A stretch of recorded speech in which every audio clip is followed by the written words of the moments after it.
So tune tot, sanded, finished.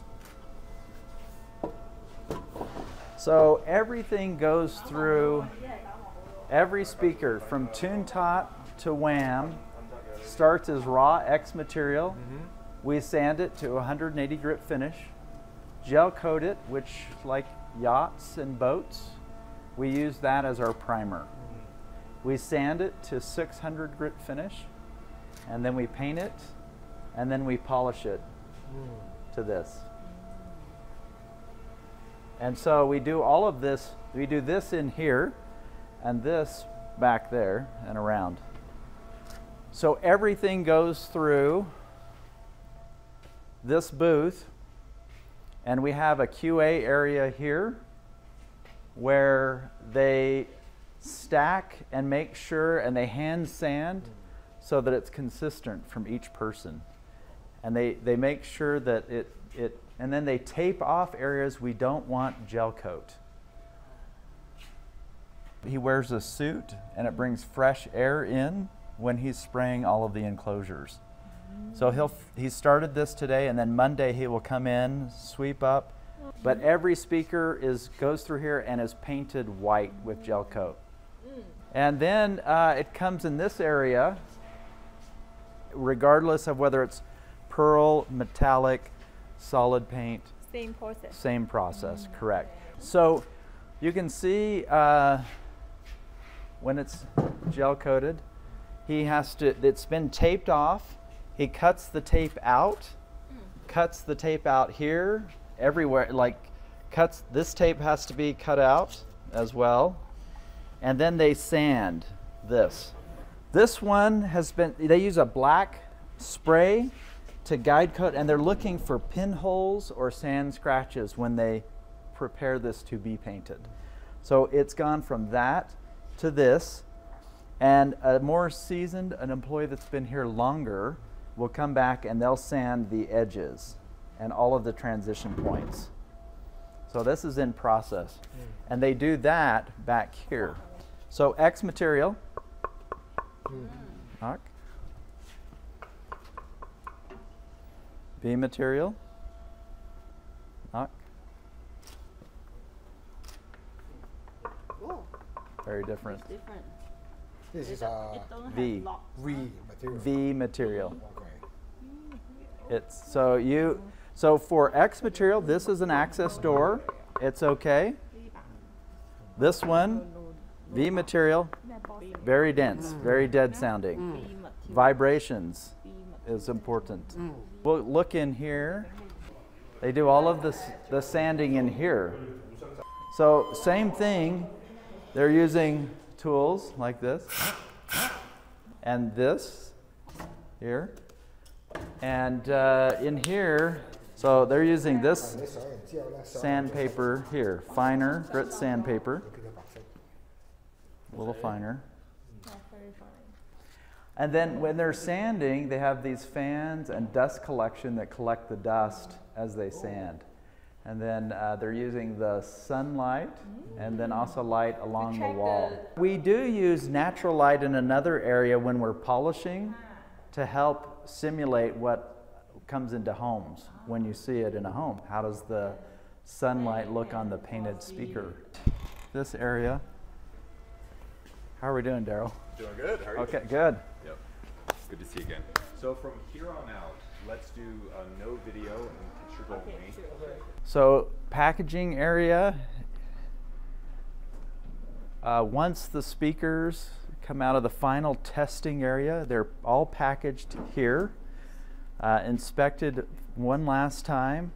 They're put in these wooden crates that we have a vendor locally that manufactures these for us. They go through all of the heat-treated certifications and other certifications, strength tests and so forth, to ensure that they can pass through any borders anywhere across the world and travel safely. We have minimal damage. You can occasionally have some damage, but there's ethafoam that is cut inside the crates, strategically placed to help those travel safely. The Sabrinas go in these cardboard boxes, but it's important to have a pallet. Important for them to ship on a pallet to travel the safest. Anyway, packaging here. Outside of those doors is the shipping and receiving area itself. And we added onto the building on that entire side of the building, including on the north side of the building, we added a whole section over there back in the early 2000s. This used to be one tall room, but we divided the room in half, and upstairs we have more offices, marketing and purchasing, and then it connects to the inventory area. We have an elevator back in this corner that when things come in from shipping and receiving, or into the receiving area, we'll go upstairs through the elevator, and it connects to the fabrication shop as well. All right. So over the last 50 years, Wilson Audio has released 70 products. Now that's not 70 unique products. If you look at the Watt Puppy, there were 8 versions of the Watt Puppy. And now we have the Watt Puppy, which would be number 9. So that's in one series. But if you look at throughout all of Wilson Audio's history, starting in 1974, which was a modification of a turntable, not loudspeakers, but from the very first Wham to the Watt Puppies, and then you go through, and these are some examples of some of our most iconic loudspeakers. If you look at the posters here, we've broken down the launch and development of different loudspeakers over the decades. It really is amazing what we've been able to do over 50 years. You think about the start of this was a husband and a wife in a garage, starting on a workbench that was 3 feet by 2 feet. I mean, it's amazing to think that from a garage, with the passion and tenacity and desire to build something that gets him, Dave Wilson, closer to his recordings, because he was a recording engineer. That motivated him to develop. And then it just happened that other people liked his products. So in the product gallery right here, what we have is some vignettes.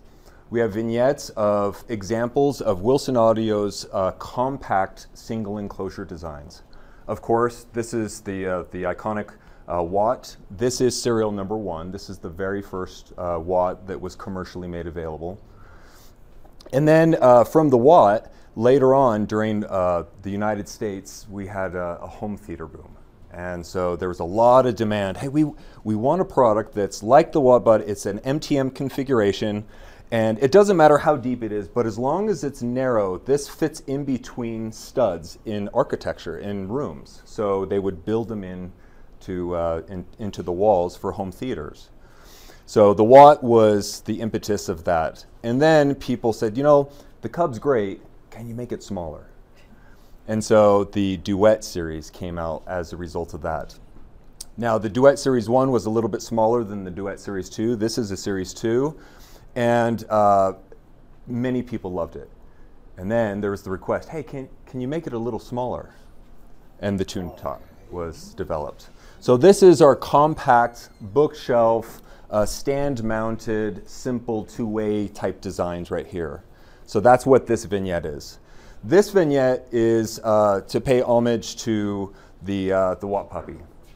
So Watt Puppy, this is 5.1. We're looking at a 7 right here, and then we have the DAW. The DAW is specifically and especially special to me. It was the next product that we released after my father passed. And so the Sasha DAW stands for David Andrew Wilson. So it was paying homage to my father.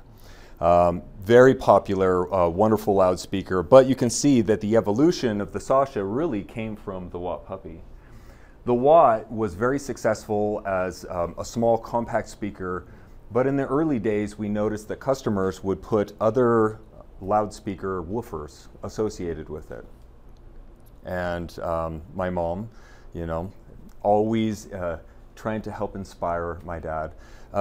I know you can make a woofer better than other people to match our product. And so the Puppy was developed, and the Watt Puppy became a classic in the industry.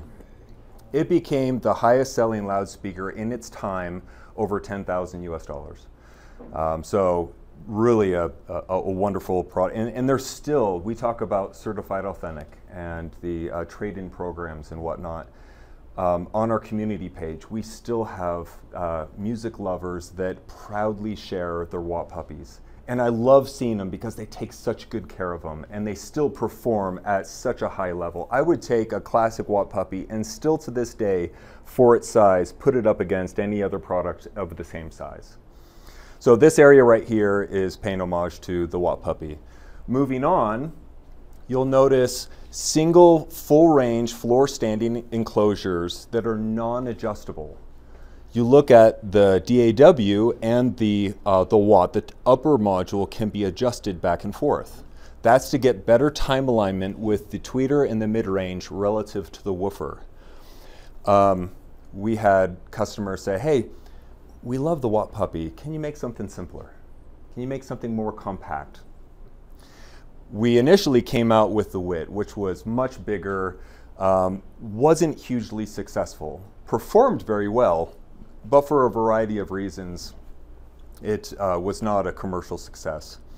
We learned a lot from the Wit, and we took what we had in the Watt puppy and we released the Sophia, which was a darling. And still to this day, there are thousands of homes that have Sophias, whether it's Series 1 through Series 3, and they love them. From the Sophia line, we, during the development of Sasha, our tweeter technology got better and we developed the Yvette. So we evolved to the Yvette. During the Sophia time, we had customers once again saying, can you make it a little smaller? So the Sabrina Series 1 came out. So that's a vignette for full range, floor standing, non-adjustable.